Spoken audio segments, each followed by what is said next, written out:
entonces ahora el tema, algunos asuntos puntuales que dice este libro en el texto de Santiago Corcuera Cabezut sobre las virtudes del abogado.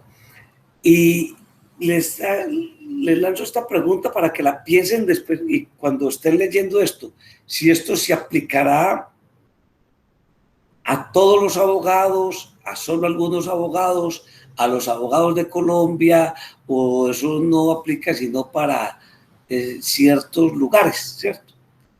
Porque desde este entendido, la ética como una reflexión humana es universal, es universal. Es más, aquí hemos visto algunos autores que nos han servido mucho conceptualmente, nos han servido para edificar este conocimiento sobre la ética y son de otros tiempos, son de otros lugares y parece que nos estuvieran hablando al oído, hoy, aquí, porque la ética parece poesía, es intemporal. Es intemporal. Bueno, hay un asunto, es que cuando se refieren a la acción, se dirá que el abogado prudente tendrá que ser previsor, circunspecto y precavido. Previsor, circunspecto y precavido. Prever las cosas, para eso le dieron el conocimiento.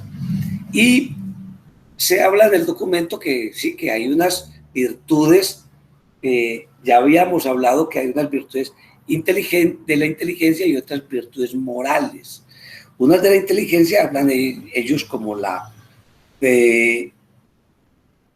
inteligencia como tener una clara noción sobre los principios superiores que deben dirigir las acciones del abogado. Esto se llama principialística o nomoárquica. Es la parte básica de la inteligencia del abogado, creo yo. Un libro muy bello de Hernán Valencia, el maestro de la principialística, maestro de acá, nuestro, antioqueño, colombiano y para más antioqueño, tiene un texto maravilloso que se llama Principialística Jurídica o los principios del derecho, o nomoárquica jurídica, nomoárquica, un término muy difícil, pero muy necesario. Precisamente él dice que el que sabe de los principios no tiene que saber nada porque no se va a embolatar, no se embolata. Como decía Orfameri, hay como 6.000, ¿cuántas normas hay en Colombia? 6 millones. Desde que Colombia se declaró como republiqueta, digo yo, república, hace 200 años, se han decretado, se han expedido, es que no estoy segura con estos decretos últimos de la pandemia y todo, suman 6 millones y si no, creo que pasa un poquitico ya de los 6 millones. No me diga, eso es lo que se llama, en términos a veces muy coloquiales, pero un término que ya se acuña con toda la presencia, se llama el fetichismo jurídico. El fetichismo jurídico significa que todo lo tenemos que resolver mediante la ley, señor. No, tranquilo, eso sacamos un decreto y punto. No, sacamos una ley acá, dice el alcalde, y chao. Y entonces sacamos una ley, se prohíbe que los pobres aguanten hambre, se prohíbe que los pobres vendan dulces en los semáforos. Vaya, pues si eso funcionó. Se prohíbe que se vendan cigarrillos menudeados y eso llega un tipo y hace unos estudios y su unidad técnico-legislativa, la UTL, hace unos estudios y unas motivaciones y quedó la ley. Se prohibió la venta de cigarrillos menudeados y entonces la viejita que vende por allá cigarrillos en las chazas por allá junto a la Alpujarra no le puede vender precisamente a sus funcionarios del legislativo de cualquier, no le puede vender un cigarrillito, sino que no, mentira. Entonces vayan y averigüen si eso sirvió. Es el vicio que nos quedó a nosotros, una herencia de uno que dicen que fue el asesino de Bolívar, dicen que conspiró contra Bolívar. se llamaba el generalísimo Francisco de Paula Santander. Entonces Santander creía que no, eso todo, para buscar legitimidad, no buscan la legitimidad en la ética ni en la moral de los actos, sino en las leyes. Ese es el vicio del santanderismo. Eso es un asunto que tiene que ver también con la ética, porque o arreglamos todo por leyes o nos comportamos bien. Decía, tenía por aquí, les quería mostrar el libro de Hernán Valencia Restrepo. Este es creo que es la primera edición del viejo. Yo lo compré en 1993 y estaba yo en primero y dice, a los principios de mi vida. Quien conoce los principios generales domina todo el derecho. El que los ignora, nada sabe sobre él. Dice en las primeras de Pac, en las primeras letricas dice ahí. Creo que es ahí o aquí. Ahí. No se alcanza a leer. Bueno, es este libro, La Nomoárquica. Es un libro maravilloso, Nomoárquica, Principialística Jurídica o los Principios Generales del Derecho. Bueno, eso es lo que tenía que ver con lo de la inteligencia, cómo se exige inteligencia al profesional, al abogado. Y la inteligencia básicamente no sabe hacer todas las normas, es saber hacer una hermenéutica de las normas, es saber hacer una lectura sistemática de las normas. Eso es ético. No es que tal norma, sí, pero esa norma relacióneme con otras y esas otras con otras. Eso es lo que se llama una lectura sistemática. ¿Por qué? Porque lo jurídico, el sistema jurídico es eso, es un sistema, no son unas islas, como creen los funcionarios, ahora que hablaba de los funcionarios.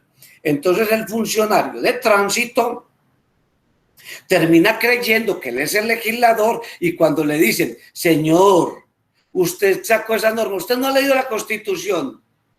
No, ¿cuál Constitución? Es que yo soy el funcionario, es que yo soy el que mando aquí. Señor, esa norma contradice otra norma.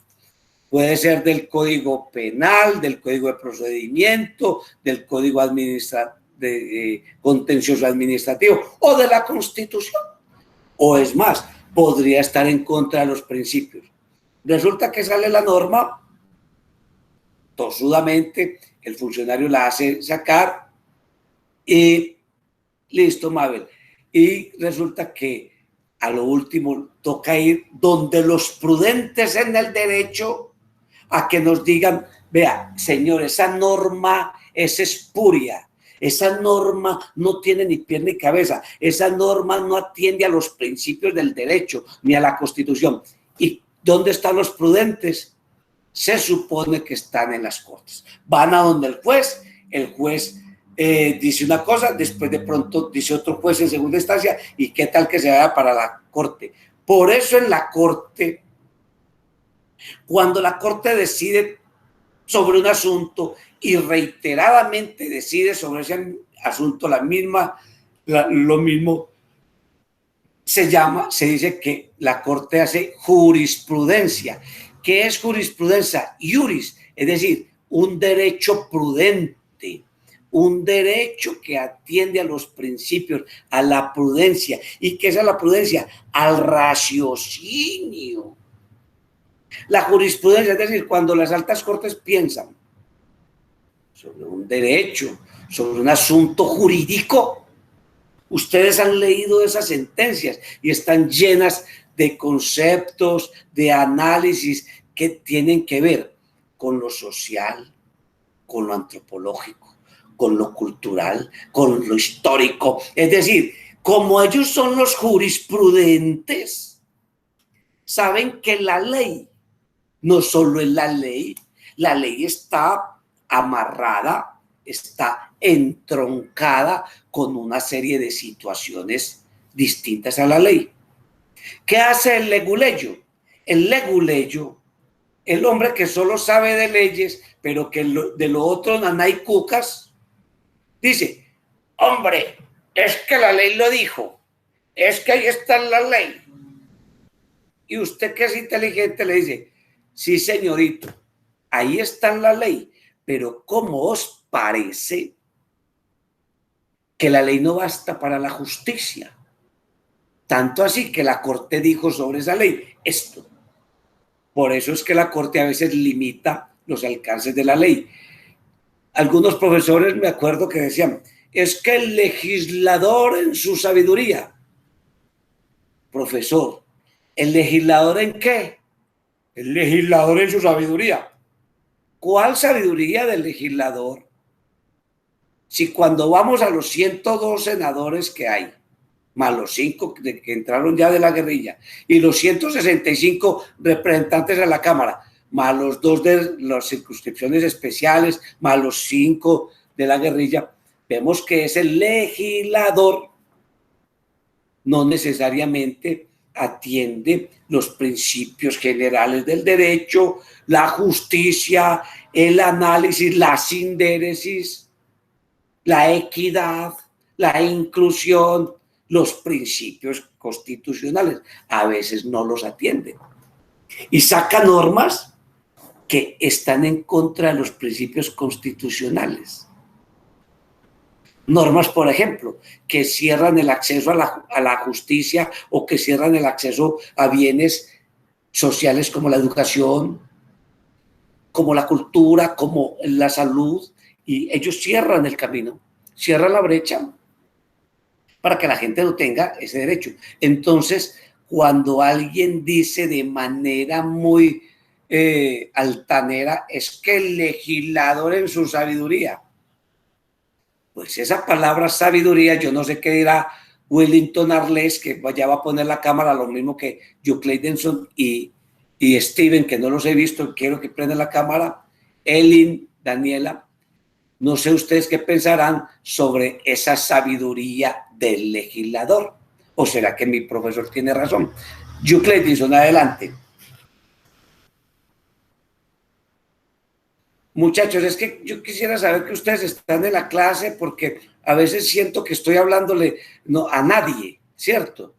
A nadie, no hay nadie allá. Steven, por ejemplo, no está, lo podríamos borrar de acá y tranquilo, no pasa nada. Hasta luego, Steven. Lo borramos porque no está ahí. Siempre hago ese reclamo porque me quedo solo aquí hablando. El amigo Steven no está. Tampoco está por aquí por el chat. Son medios que no sustituyen a la persona. Y ustedes me perdonarán, pero es que ese modelo de estar uno atrás, por ahí haciendo unas tajadas, y el otro aquí, pues, tratando de compartir con ustedes unas cosas, ese modelito a mí no me funciona. La verdad es que no me funciona. Y yo no sé si lo odio, yo creo que sí, me encantaría poder odiar. Claro, odiemos eso.